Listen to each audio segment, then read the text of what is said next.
Ayan, kamusta mga ka-blessing? And ito yung mga ilang nakatanggap ng ating blessing nung nakaraang pag-post natin. Salamat sa pag-follow sa ating Facebook page. Salamat po sa pag-comment. Salamat sa pag-share. Tuloy-tuloy lang ang ating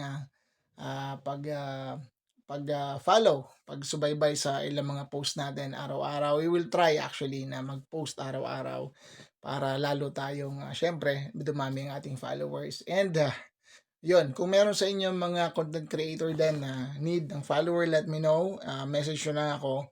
Kung na-follow nyo ako, then bibisitahin ko rin ang bahay nyo. Ayan, sabi nga, tulungan lang tayo sa pag-angat. And tuloy lang ang support sa ating Facebook page and more followers syempre, maraming react, maraming followers, maraming nag-share ng ating post, ay mas marami din blessing yung darating sa atin. Salamat once again and God bless you. God bless sa bawat isa sa atin. Bye-bye.